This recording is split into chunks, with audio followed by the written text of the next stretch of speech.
This is Kentucky Afield Radio. This is Ron Rohde, Kentucky Afield's first host back in 1953. Now, I'm proud to present Charlie Baglin. You've heard the commercial every week on this show. In fact, you'll hear it again in about 30 seconds. The Nature and Wildlife Fund. Most ads go in one ear and out the other, but the good ones will stick. They make you think. This week, like good biologists, we'll dissect the Nature and Wildlife spot, see what's in there. We'll go inside outdoors with Sonny Carr and Don Dott to chat about the Natural Tax Shelter here on Kentucky Afield Radio. Kentucky's Nature and Wildlife Fund. You see it as a contribution option when you prepare your state tax return, but you also see it as songbirds and wildflowers. You can see it in clear, flowing streams. Sometimes it's so secluded you may never see it at all. But if you only see it on your PC as you prepare your taxes, that's good too. Google it and see the difference this fund makes. Kentucky's Nature and Wildlife Fund, the Natural Tax Shelter. It's time to register for Kentucky's elk hunts. This is Tim Farmer. The Kentucky Fish and Wildlife website is Elk Central and the only place to enter this year's draw. Elk hunting in Old Kentucky. Take it from me, there's nothing like it. 1,000 names will be drawn, and with the Pick 2 option, you gotta like your odds. The deadline is midnight, April 30th. The Kentucky Elk Draw. Enter at fw.ky.gov. Again, fw.ky.gov. It's Charlie Baglin on Kentucky Afield Radio. You know, that magical day is fast approaching, April 15th. Now, between now and then, folks will be scrambling to file their income taxes. And with a little luck, they'll get a little back. Tax time may not have many people singing, but there is a way, at least, that it can end on a good note. Part of the Kentucky Individual Income Tax Form includes something called tax checkoffs. That's where you can voluntarily support any of 4 special funds, something that you and your tax dollars can both get behind. They are the Nature and Wildlife Fund, the Child Victims Trust Fund, Veterans Program Trust Fund, and Breast Cancer Research and Education. All are voluntary and all have worthwhile goals and objectives. We're here today, though, to talk about one of those checkoff options called the Nature and Wildlife Fund. Maybe you've heard it by its nickname, the Natural Tax Shelter. How much does it raise? Where's the money go? Who administers it? We'll find out this hour on Kentucky Afield Radio. My guests are Sonny Carr, head of the Kentucky Wildlife Diversity Program, which is part of the Kentucky Department of Fish and Wildlife Resources, and the executive director of the State Nature Preserves Commission, Don Dott. Well, thanks, Charlie. Good afternoon. It's tax season. We have a fund that's part of the Kentucky State Individual Income Tax Form that allows you to contribute to the Nature and Wildlife Fund. Who between the two of you can give a good definition of exactly what that fund's about? Well, that fund was set up some years back, and it's divided between the Kentucky Nature Preserves Commission and Kentucky Department of Fish and Wildlife Resources, and it's for acquisition of lands, natural lands that meet the purposes of our 2 different agencies, as well as taking care of those lands once you acquire them. Sonny, if you're with wildlife diversity, does that mean more animals than plant life? Well, the way I would look at it is really the way I view our program. Yes, we certainly can monitor and help enhance certain animal populations, but all of those depend on the plant populations. And I know we've discussed in prior programs, it's all about good quality habitat on the landscape, and the animals respond. So Don's habitat will help Sonny's animals. That's right. Tell me about the Nature Preserves Commission. Well, what we're looking at, the purpose of the preserves is similar to the Wildlife Division of Fish and Wildlife, is protecting the biodiversity of Kentucky. So Fish and Wildlife started out with a focus on hunting and fishing game, and the Nature Preserves Commission is on all the diversity of Kentucky, so it includes all of those species, plants and animals both. So we try and find what's rare out there and keep them from becoming more rare, or keep them from going off the map, so that we have more of those species and, in fact, more options in our tool chest of what's out there for us to work with. I have heard you say in the past you are in place to protect the last remaining Great places of Kentucky. And some of the areas that you have helped to save, you could walk into those today and it would look virtually like it did before Europeans set foot. Where are some of these? That's right. Probably the best example of that would be Blanton Forest. It's the largest old-growth forest in the state. It's over in Harlan County, and there's about 2,300 acres of old-growth forest in there, so forest that's never been timbered or logged. We also work on the diversity of all the habitats across Kentucky, and an area that we were working with Fish and Wildlife in the last few years was prairie remnants and glades and barrens. And those are scattered in more open areas, and those have been more impacted by humans. So while we have some of those areas, we're in the process of restoring them as well. One of the big missing components is fire. Fire is off the landscape now. We've got to put that back in a controlled way so that we can restore habitats to what they were pre-European. A lot of times there's a tendency to think pre-Europeans there wasn't much human impact on the land, but there was, because there was a large Native American population that fluctuated when the Europeans came in, and some things occurred before that, but they had a large impact on the environment as well. The Nature and Wildlife Fund helps protect, conserve, preserve. What's your adjective of choice? Conserve, I think. And Sonny, as far as the Nature and Wildlife Fund working with the Kentucky Wildlife Diversity Program, how does it help you get your job done? Well, a very important piece of our job is trying to keep our finger on the pulse of what is happening on the landscape with birds, with reptiles, amphibians, bats. Don brought up a good point and made me get to think sometimes when we think about our precious natural areas, we think about things were better, perhaps in times past, or different. And a great point is man still had an influence on the landscape, even pre-European settlement. And one thing our citizens need to realize today is we have areas across the state right now that are just as important and just as valuable as they were in years past. And it's just as important to keep our eyes open and keep continuing our mission of acquiring good properties to help manage and preserve those for future generations, for families to enjoy, to understand their landscape. There are some disease issues affecting wildlife and even some plants like woolly adelgid, the hemlock, and white nose syndrome with bats. Those are affecting our landscape today, and so we're witnessing some major changes on the landscape now. So those monies help us to keep abreast of what's going on and how we can maybe improve things and change them for the better.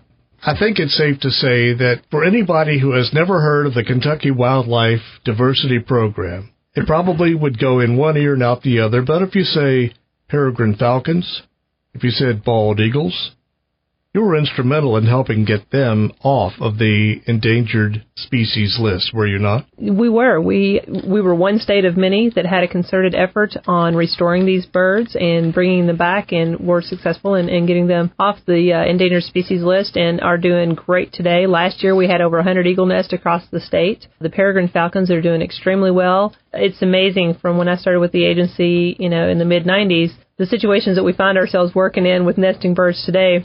Years past, it was like, oh, great, we're going to be hacking some birds or releasing them from some power plants, and now we're working with a bridge project, the bridge spanning into Madison, Indiana, where there's birds on a nest, and they're putting a new bridge in, and we're trying to move boxes and move birds, and it's really interesting, but they're doing great. They're taking advantage of places across Kentucky that they want to raise their families, and we've got a lot of great opportunities out there. You talk about Madison, Indiana. I grew up 12 miles from there, and I have aunts, uncles, cousins in Madison. But you say on the bridge, on the structure itself, there's a nest with falcons on it? Yes, they have used that in years past, and one of our biologists, Kate Hayden, has worked with Department of Transportation and also the construction company, and they have done an outstanding job working with us. One thing you want to do is walk into a multi-million-dollar project that's on a timeline and go, hey, guess what, everybody? You've got some peregrine falcons that like to hang out on your bridge, and you're usually not the welcome person in the room.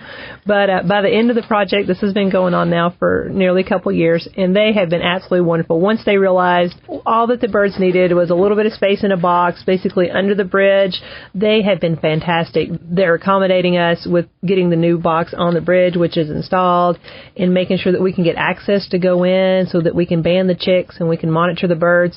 A lot of what we do, whether it's buying properties or monitoring and helping wildlife along the way, once our citizens realize what they have, they fall in love with it. And that's one of our best untold stories with Don's Nature Preserves and with our management areas and with our efforts. These tax checkoff dollars, they go to help things every single day that a lot of our citizens may not even realize they have available to them. We've got beautiful areas across the state. We've got some of the most diverse wildlife in the world, especially when it comes to the aquatics. And citizens in Kentucky should be really proud of what they have and what we can do with what they provide to us. We've got to get to a break, but when we come back talking about the Nature and Wildlife Fund, we will talk about how to actually fund it. There is a process. It's on your individual Kentucky income tax form. This is one of those conversations about taxes you'll actually like. Hang tight, we'll be back. My name's Charlie Baglin, and this is Kentucky Afield Radio.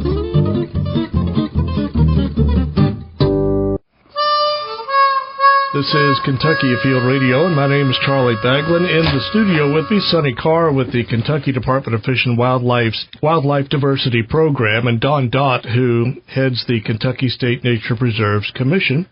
And we're talking about the Nature and Wildlife Fund. You'll see this on your state tax return. If you're filling out your taxes, you'll probably come across this on tax form 740, I believe it is. And it gives you the opportunity to invest a little bit of your refund that you'll be getting back toward a program that helps things such as wildlife and wildlife habitat. This is from Kentucky. This has nothing to do with federal. If I'm a taxpayer and I have a refund coming to me, at the very end of the form it says, okay, you have the opportunity to contribute. If you so choose, you can give to the Nature and Wildlife Fund, the Child Victims Trust Fund, the Veterans Program Trust Fund, or Breast Cancer Research, and you can give what they have indicated there. You can check the box as $10, $25, or $50, or other, whatever it might be, $1 or your entire refund. It doesn't matter. Give to one or all. How much does that fund collect every year? Well, we get $30,000 to $40,000 out of it annually, but that's the half of the nature preserve, so you'd have to double that. So it'd be $60,000 to $80,000 is roughly where it's coming in. $60,000 to $80,000 is what you get from the Nature and Wildlife Fund every year. Is there something that you would suggest to people who have not done yet their taxes of what they might want to remember coming up when they sit down with the computer to do it? Sure, I would think that when you sit down to do your taxes and you look those over, think about some of the places you've been outdoors that you've enjoyed, maybe a wildlife management area or nature preserve. If that's something you'd like to see more of, here's an easy way for you to contribute a few dollars to, or as like you said, your entire refund, or just $1, whatever you want to do.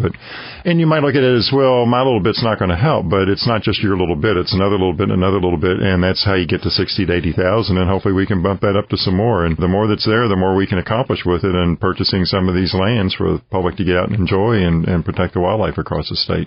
Tax preparation has changed over the years. Sonny, you'll remember we would sit down with paper forms. Not anymore. I guess you could still go to your tax preparer, or you sit down to the computer and do it. Do you have a preferred way? I have a professional do mine. I'll leave those in good hands.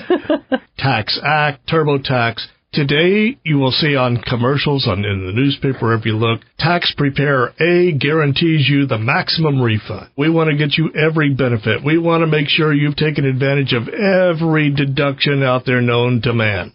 And we want to get you the most refund back that we possibly can. Now, inherently, if I'm that tax preparer, I might gloss over these contributions. And besides, it gets you out of my office and the next customer in a little more quickly. You're right. It's a very busy time of year for them. A lot of the clients are more focused on, is this relevant in this deduction and so on and so forth. And this may not cross their mind, but I think it is extremely important to just, be bold, tell your tax preparer, say, hey, there's a box at the end of that. I want to make sure I check this year. And Don mentioned some good points earlier about the monies and how we can use them. But something that's really important to me is a lot of citizens may not realize that when they give that $15 or that $20, a lot of times we're able to match those dollars to some other funds. So it's like turning your $15 into $30 or sometimes $45 or even more. And that helps us. We can take it may seem like a little bit to you,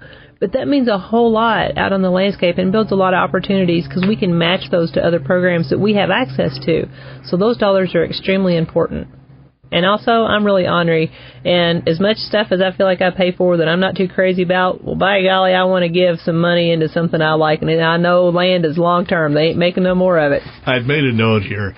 By giving to a tax checkoff, whatever that tax checkoff may be, is one way that you can direct your tax dollars towards something you support, something you like that is near and dear to your heart. You take personal stock in. In my personal story, this was a few weeks ago. I was at my tax preparer's office, and I've known this lady for a long time, and she's competent, and she knows that I'm in the fish and wildlife and outdoor business, and I have a feeling that she would have said, would you like to contribute to this or any of them?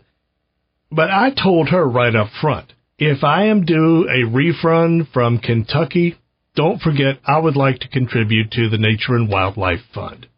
I got a refund and I contributed, but I reminded her. She may have reminded me. I don't know. I beat her to the punch. But that's something that, would you suggest to people, hey, remember that this is on there and I would like to contribute? Absolutely. I think that's key, Charlie. Just on your drive in, look around you, think about something you enjoy seeing out there, and let that remind you when you get in the office to say, hey, I'd like to contribute. If you don't give while you're doing your taxes, are there any other opportunities? Can I write you a check? Can my estate write you a check? Yeah. Don, do you have... Sure. Actually, the last parcel that we just purchased over on Pine Mountain, it was included a bequest. It was a gentleman left money to us through his will. And that was a big portion of that. And as Sonny was mentioning earlier, that these dollars that people make the donations through the tax checkoff get matched with other funds. We used 4 or 5 different funding sources. I'd have to go back and check now to buy that parcel of land. So there is one way that I wish you could contribute to this fund, but as I understand it, you cannot. Let me tell the story. For the past 2 years, I have owed the state of Kentucky money, and so my tax preparer told me that I cannot incur further liability by adding to what I already owe by contributing to a fund. So, for the last couple of years, you two have missed out on my contribution. you can make up for that this year. That's right. But you can, if someone wanted to contribute to this. Is it as simple as putting a check in the mail, or do you need to contact the two of you and say, I've got a project I want to help support, or what are you doing that how can I help because I want to contribute? You can send a check payable to the Kentucky State Treasurer and just include a statement with it saying, I want this to go to the Nature and Wildlife Fund, and we'll make sure it gets deposited to that account. We can also, the Nature Reserves Commission, we get occasionally people send in donations any time of the year. They might send us a check for $25 or $50 or $100 or whatever, and we can deposit that into an account. And if they want that to go for land acquisition, then we put it into a land acquisition account, and that's all that gets used on. And I'm sure Fish and Wildlife has the same setup. We do. We get in the situation we're in, Charlie mentioned earlier, the falcons and eagles. Those are very charismatic, and a lot of those, we end up with some type of corporate or industrial partners many times because of where the birds like to nest and where we do observations. And we have a lot of the power companies are supporters, and they find out what we're doing, and they understand why, and we consistently get in monies from those. We also get, same thing, monies from individuals that understand what we're doing and why, and so they also, a lot of times they'll send a check into the department along with a note saying what their wishes are, and we like to adhere to that, and we appreciate their support. Given that there are so many different tax software programs in use today, there may be some where you can skip this section if you so choose, or sometimes these tax checkoffs may be a must-populate field. I want to opt out of this, or yes, I want to do it, and here's the amount. One of the things that we've been looking at trying to do but hasn't worked out yet is with some of these commercial companies that do those tax returns, the tax checkoff is at the end of the form, right before you sign it. The little boxes are there that you can check off.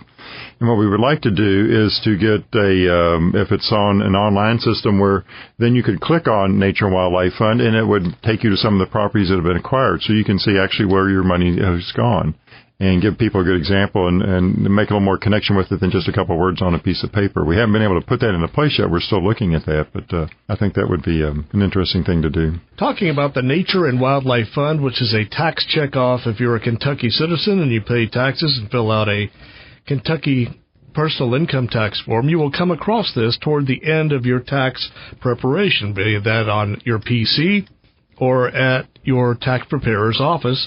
The subject should come up, hey, there are 4 different tax checkoffs here. You can contribute to one or all, as much or as little as you would like, from your tax refund. And the Nature and Wildlife Fund is what we're talking about. I know one thing. People love to hear what their money has purchased. They want to know what their contribution has done to make a difference. We have 2 major acquisitions that are close to urban areas that I think people should really start to key in on. Otter Creek, and that outdoor experience is now available.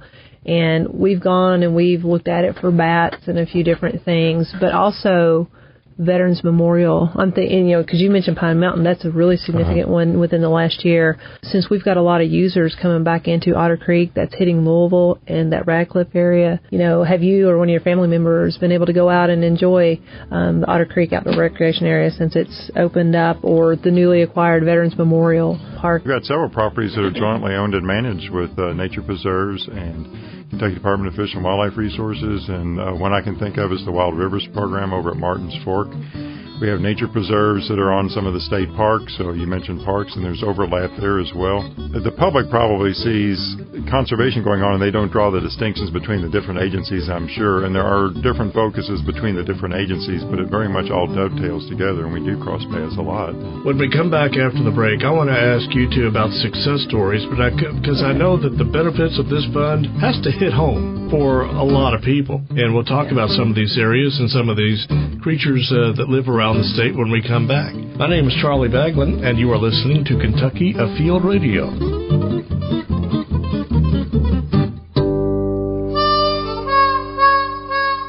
This is Kentucky Afield Radio. Charlie Baglin in our second half hour. Would you like to sign up for our newsletter? Several thousand people are recipients of our weekly newsletter, and I say our, it's Kentucky Afield Radio and Kentucky Afield TV. But you go to kyafield.com, you'll click the little button that says Kentucky Afield, and you go to either radio or to TV, and you'll see the subscribe to our newsletter link, and you are in the know. It is time now for our fishing report. Hi, everybody. This is Fred House with the Northeast Fishing Report. For youth bass anglers who like to fish Smoky Valley Lake, which is located at Carter Cave State Park in Carter County, beginning this year, there is now a 12 to 15-inch protective slot limit on largemouth bass. All bass caught between 12 and 15 inches must be immediately released. The creel limit remains the same at 6 fish, but only one of these fish can be kept that is greater than 15 inches. Sauger fishing below Greenup Block and Dam is decent now. Try concentrating your efforts around the break between eddies and current at depths ranging from 16 to 30 feet deep. Minnows seem to be the best bait to use, either by themselves or hooked to a jig or blade bait. For you rainbow trout anglers out there, try fishing Greenbow Lake as well as Triplet and North Fork Triplet Creeks, as these bodies of water were just stocked last week. Stay safe and good luck. This is Jeff Crosby with the Central District Fishing Report. Water temperatures across the area are running in the lower 40s. 2 species of interest right now is sauger and trout. Sauger are being caught below many of our locks and dams on the Ohio and Kentucky rivers. Fish are being caught on a variety of lures such as live minnows, curly-tailed jigs, spoons, or any type of minnow-imitating lures. Please observe all boating regulations when fishing in these areas due to possible dangerous water conditions. Also, it's a great time of year to check out ponds that are part of our Fishing in Neighborhoods program. Please check out our website at fw.ky.gov for a complete list of lakes in your area. Additionally, a few crappie are being caught at many of our area lakes on live minnows fished in 10 to 20 feet of water. So good luck, good fishing, and I hope to see you on the water. In western Kentucky, down at Kentucky and Barkley Lakes, spring fishing is upon us. The weather is warmed up, and the crappie are starting to move up a little shallower. The bass are starting to move up a little bit shallower with these warmer day temperatures. I've seen several good limits come out of Jonathan Creek and some other embayments on Kentucky Lake and Lake Barkley. For the crappie fishermen, they're out there just suspended, spider rigging, fishing vertical jigs. Some are tipped with power baits. Other people are using minnows. They're fishing anywhere from 7 foot of water to 20 foot of water. So those crappie, again, they're scattered out on these flats. Just getting ready for the spring movement up into the bushes. The bass are also moving up shallow with these warmer days, but you can still catch them out deep on the secondary points and creek channels. Well, this is Paul Reister, and I hope you find a good day to go fishing. Tax refund. Two very lovely words, especially when connected to the Nature and Wildlife Fund. More after the break. It's time to register for Kentucky's elk hunts. This is Tim Farmer. The Kentucky Fish and Wildlife website is Elk Central and the only place to enter this year's draw. Elk hunting in Old Kentucky. Take it from me, there's nothing like it. 1,000 names will be drawn, and with the Pick 2 option, you gotta like your odds. The deadline is midnight, April 30th. The Kentucky Elk Draw. Enter at fw.ky.gov. Again, fw.ky.gov. You're listening to Kentucky Afield Radio. My name is Charlie Bagman, talking to Don Dott with Kentucky's Nature Preserve Commission and wildlife biologist Sonny Carr, who heads the Wildlife Diversity Program. Don and Sonny, I want to talk about some of the success stories that this fund has contributed to. Probably one of the most familiar to our public would be bald eagles. And as a lot of folks may remember, back in the early to mid-90s, there was a lot of publicity and a lot of efforts begun by the Department of Fish and Wildlife to work on bald eagle restoration. And it had actually been going on for a number of years since DDT had been banned, which was the culprit for the demise of the eagles. And it wasn't that it killed the birds directly, but what happened was there was no reproduction. It was kind of a silent killer. The birds would lay eggs, and the shell would be so thin that when the birds would try to sit on them, they would crush, or they might lay an egg with no shell at all. So as the birds aged and died off, the population numbers diminished. Once that DDT was, in effect, out of the system, out of the food chain, then numbers slowly started to increase, and agencies were tasked with ensuring that there was ample protection and that there was nesting opportunities available wherever these birds might decide to raise their families. And so that has been extremely successful. Again, when I started with the agency in the mid-90s, there were fewer than 20 nests across the state, and last year we had a banner year with over 100 nests, and those are anywhere from Gist Creek to Cave Run to, the far reaches of the Mississippi and Ohio rivers to eastern Kentucky on some of the larger waterways, Dale Hollow, central Kentucky, anywhere that you find large bodies of water. Those traditionally were where people were seeing the birds first, whether flying over, feeding, or nesting. And now the numbers are doing very well, so the birds are going into smaller streams. A great example is Eagle Creek.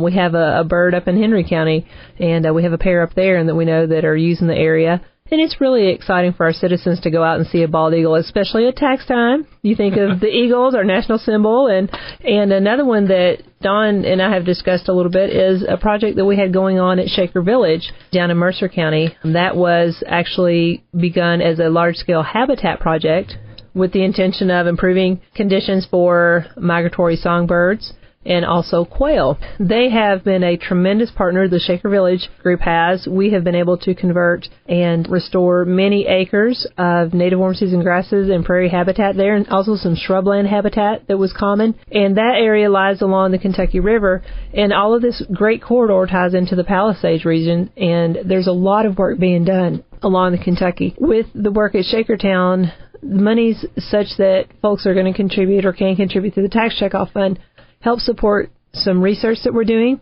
Anytime that we go into an area and we try to make some changes to the plant communities, we want to know how these birds are going to respond or how other wildlife is going to respond.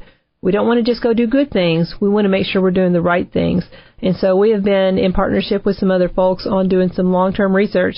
If you are a citizen and you have the luxury of going down south to Florida every year with your family to spend the winter, and you get everybody together, you pack your bags, you get in the car, and you go south, and you go to your destination, and you pull up to the drive, and the house is gone. You're like, I wish I would have known that before we came here. That's a bummer. When we deal with migratory birds, we get a lot of the same thing. These birds are spending their winters oftentimes in Central and South America, and they're choosing to come up here. Kentucky is home to over 200 different species of birds that nest here in the summertime, so that's a lot of different types of habitat. And that's a lot of change on the landscape. And so we try to monitor that, and we try to manage habitat plant populations to make it best suited for them. And this work is not just in one spot, but it's all over the state. In the Palisades area, in particular, is of great interest to us for also nesting peregrine falcons. We hope to pick up some pairs at some point nesting on the cliff lines there, but I know Don's got a lot of great success stories as well. Sonny, your portion of this fund deals with animals. You mentioned bobwhite quail, a game species. That's right. But your wildlife diversity is about anything that you don't hunt and you don't fish. Do you have a clue or a percentage of the animals out there? What percentage of those are under your umbrella? Just a rough percentage, 95% of the wildlife in the state would fall under our shop. And it's lots of times it's things that people have never heard of, have never seen, or don't even know that we have. There's no bear, there's no deer, no rabbits, no elk, no waterfowl, no ducks. You're everything else. You are the bats, songbirds, salamanders, frogs. Mussels, yeah. It's amazing the things you need to account for and have data about. My hat's off to you. That is not a small job. No, it's not. And Charlie, this time of year, folks are really frenzied. There's a lot going on, but everything that you mentioned is significant. All of those little quiet critters out there on the landscape all perform their own individual unique function, and they all play a part in the big picture. And a lot of our citizens are familiar with a lot of our game species, the bear, the elk, the deer, and our small game, squirrels, rabbits, quail, things of that nature. And they're important too. And it's wonderful that they have a love and a vested interest in those. But work that we do for the species in my shop, it can benefit all of those, whether it's creating pools of water for frogs and salamanders to lay eggs in and let those develop. Every turkey hunter you know is going to want to set up a blind 20 yards from it. So there's a lot of overlap. And I don't see it as an exclusion of game versus, quote, non-game. To me, it's one landscape. And our job as professionals is to keep that in the best shape possible for the best diversity and health of our animal populations. Don, where Sonny works with animals, you work with land. And I know that there are some crown jewels in the state nature preserve system. Where are some of these that folks may have heard of, seen, visited? Sonny was talking about the Kentucky River Palisades. Over in that area, there are two that come to mind right offhand. There's three, actually. There's the Tom Dorman State Nature Preserve, which is in the Palisades. It's on both sides of the river in Garrett and Jessamine counties, and that has a trail system that's open to the public. And there is Flora Cliff, which is in southeastern Fayette County, which is a real beautiful area that was properties originally acquired by biology professor Mary Wharton at Georgetown University and later became a state nature preserve. And a very interesting place is Lower Howard's Creek in Clark County that combines cultural with biological interest as well. It was an area, the short version of the story is when the settlers moved out of Boonesboro and started selling other parts. This was one of the first industrial areas back then. It was industry driven by water mills. And they built the water mills in this area because it had a nice cascading stream where you had, changes in elevation so you can run the mills. And then when that technology was displaced by the steam engine, people began moving out of there. So you go in there now and you can see remnants of the old mills and the mill races, but they're large trees. It's very heavily forested. There's beautiful wildflower displays in the spring. And there's a group called the Friends of Lower Howard's Creek that operate that area over there and provide guided tours through there. So those are some that are kind of crown jewels that are close into the population centers. How many nature preserves are there across the state? As of March, we will have 61 because we're adding a new one in March. So, and they do run the extent of the state. One of the goals that we have for the Nature Preserve system is to get an example of the different natural communities in Kentucky, or ecological communities, and that's if you think of different types of forests, different types of swamps, prairies, glades. The ecologists break those out into, depending on which one you talk to, 61 or 62 natural communities. And we have representative examples of 22 of those so far in our nature preserve system. So it's everything from the lush mountains over in eastern Kentucky on Pine Mountain to the bottomland hardwood swamps over in western Kentucky. One that Fish and Wildlife has is Laterno Woods, which is an old-growth forest over in the western part of the state. And they're very different. They're great to compare and visit the two and see the differences between them. It's safe to say that in these areas all across the state, when you get there, it's not like there's going to be a restaurant and a hotel waiting. These are wilderness areas. Somewhere in your system, I've heard you say you have unique species that are known to exist nowhere other than in this one spot in Kentucky. What's that story? That's right, Charlie. That's what's called an endemic species, something that's known from a particular locale. Now, an endemic could be statewide, and it's only known from Kentucky, or we have one over in the Louisville area called Kentucky Gladecrest. It's only known from southern Jefferson and northern Bullitt counties. It's a small flowering plant, but that's the only place in the world where it's known to grow. So we work at trying to protect that with some of the developers over there in subdivisions, that maybe they can set aside an area where this plant grows and protect that. We acquired a preserve recently, Apple Valley Glade, which isn't open to the public yet, but we're working on it. When we purchase these properties, quite often there's restoration that needs to be done to get the habitat back, because fire's not on the landscape anymore. The cedar trees will incur on these areas, and then you have to get a parking area built, and then you got to get a trail system built in. So it takes a little while to do that, but we like to have all of them open to the public and do as many as that we can. Someone on your staff told me once upon a time, what's wrong with the greenery in this scenery? Have either of you heard that? It's cute. Unfortunately, I have, yes. It's cute. But what's wrong with the greenery in this scenery?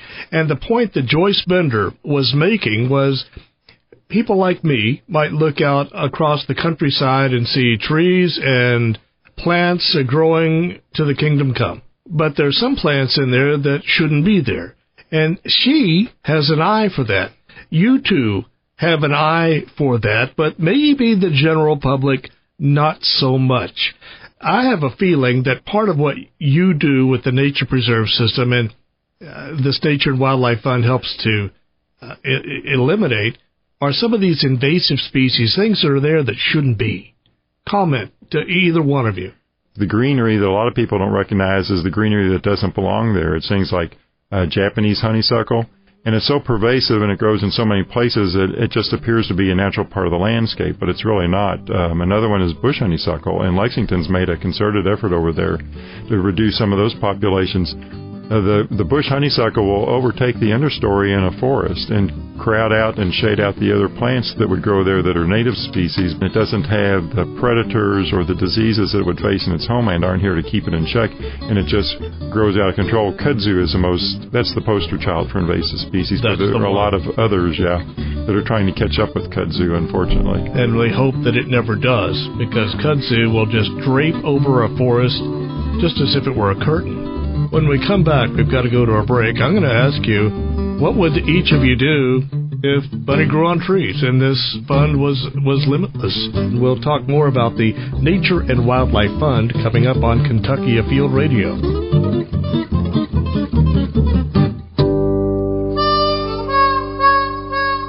You're listening to Kentucky Afield Radio. My name is Charlie Bagman, talking about the Nature and Wildlife Fund, which is a tax check-off if you're a Kentucky citizen and you pay taxes and fill out a Kentucky personal income tax form. You will come across this toward the end of your tax preparation, be that on your PC or at your tax preparer's office. The subject should come up, hey, there are 4 different tax checkoffs here. You can contribute to one or all, as much or as little as you would like, from your tax refund. And the Nature and Wildlife Fund is what we're talking about and have been for the past hour. The subject of black holes can certainly come up when we talk about government or anything. I give my money, but where does it go? There is skepticism out there today when it comes to giving, and I would think rightfully so. Where does this money go? Does it do any good? Is it spent wisely? Is it spent frivolously? I know one thing. People love to hear what their money has purchased. They want to know what their contribution has done to make a difference.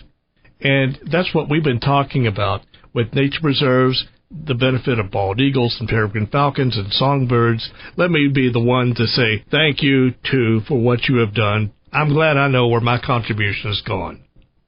But if you had $1 million, what would you do with it? Oh, that would be a great opportunity. Yeah. I think the first goal is probably purchasing more land. They're not making any more land. A lot of the land is getting developed, and so the areas where there is good high-quality habitat is still out there is becoming more and more unfrequent. And so trying to find those places and acquire them, if there's a willing seller and we can acquire them and protect them and conserve them for the future, I think that's one of the best things we can do. Kentucky, when you compare us to the 7 surrounding states, we have the least amount of state-owned land. And so I think if we can increase that, it's a quality of life issue to some extent where people can get out and have these places and visit, or just knowing they're there sometimes is a benefit as well. So I think if we had an unlimited roll-in of funds to the Nature and Wildlife Fund, land acquisitions would be the first criteria. And, of course, you have to take care of these lands. As we've talked earlier, there's restoration work that needs to be done, parking lots that need to go in. That's maybe not the sort of thing that sounds real sexy, but if you want to get out there and visit them and see them, that's part of what we got to do too. So there is a big stewardship responsibility of taking care of these properties, and those are the 2 main criteria, I think. Sonny asked me a question. Charlie, behind your house, what would you rather see, a shopping center or a mature forest? Yes, Charlie, behind your house, would you rather see a shopping center or a mature forest? I would rather see a mature forest. Times 10. I don't know who wouldn't. Wouldn't you? Wouldn't sure. Everyone? Yeah. But yeah, maybe not everyone. That's not fair. But I have a feeling that people love the outdoors if they know it or not. You know, that's a really good point, Charlie. When we're talking about what would we do with this money, our society is changing. We have increasing population numbers. It's putting pressure on the landscape in terms of development. And just like Don mentioned, it's getting more difficult to find some of those special places to conserve them and to manage them. If I had $1 million, absolutely, land acquisition is critical. I would also strive to not only buy the best, but buy those best remnants that I know that we could put some investment in and bring those back to make it a meaningful, healthy place. But honestly, I just think it would be great if somehow we could really open the door, provide an opportunity, maybe make like a go visit somewhere new weekend or some special something just to encourage folks to go out and see what's out there, because I guarantee you we've got thousands upon thousands of citizens in our state that probably haven't even been to a forest, whether it's the Daniel Boone or Laterno Woods or Blanton Forest or anything like that, but just to encourage them to go outside to see what they're missing, because maybe their viewscape has been a shopping center and they don't know what it feels like to be able to stand in a forest and close your eyes and just to smell it and to hear the sounds and to realize how enriching that is in their life. I think that's something that a lot of people don't realize. We're so focused on moving ahead that sometimes we don't stop to appreciate what we have. And I would love for somehow, whether it's taking a busload of kids out and sending them in the woods and let them listen or something, but just so that they understand this is an important part of their life. Maybe they touch it every day, maybe they don't, but it's there for them. You have kids. Yeah, I do. You're talking about not just kids, you're talking about your kids. My kids are outside all the time. Yeah. My kids are the ones that still play with sticks and rocks. But you see that benefit. I do. And I'm telling you, it makes a tremendous amount of difference, and not just in young people, but I have family and friends that we have a farm, and I've always lived out in the country. But we have family and friends, adults that live in town. They come out and they just look around. They're like, this is just so wonderful. They feel freedom that they don't always feel when they're in town. And my kids play in the creek all the time. I have friends that say, can I please bring my children over so they can play in your creek? And I say, yes, bring some garbage bags and the worst clothes they own. And there is a joy when those kids are outside playing that you don't see on a playground or at a basketball game. It's different. And I don't know how to describe it, but it's real. The Nature and Wildlife Fund, it's on your Kentucky Personal Income Tax Form. We've talked about it now for close to an hour. Don, any last comments on encouraging people to at least take a look at this, to consider it, Google it, to see what the Nature and Wildlife Fund is about, and maybe they'd want to give $10 or that $1 million I was talking about? I think if you want to see where your funds have been spent, then go to the websites, if you got the computer access, and look at Kentucky Fish and Wildlife, their wildlife management areas, and you can go to the Nature Preserves Commission and look at our nature preserves. And we have information on there about all those sites, and so you can check them out, and if you like what you see, help us do some more. It'd be great. Let's throw out a couple of websites. Sonny, you're at fw.ky.gov. And yours is similar. Is it Nature Preserves? Right, naturepreserves.ky.gov. And you can find out all you need to know about both of your shops right there. Last question. Do either one of you text and drive? Well, of course not. That would be wrong, Charlie. No, I'm one-handed. Don and Miss Sunshine, thanks a million for being on the show. We need to say welcome to our newest affiliate. They're along Highway 6880 in southwestern Kentucky, in Elkton, Kentucky. Heavenly 1070 WEKT. Carl Rankin and the crew do an excellent job there, and thanks for having us aboard. Turkey season in far away, we will have a show or two devoted to that. Also water safety, something new in the world of the National Archery in the Schools program, also ahead this spring. Just a taste on what's coming up. We would love to hear from you, and the best way to do that is via our Facebook page. Next time you're on Facebook playing around, go to the search box and put in Kentucky Afield Radio. Like us, and you'll like us. We are out of time. My name is Charlie Baglin. Join us in a week, and we will go inside outdoors again, right here on Kentucky Afield Radio.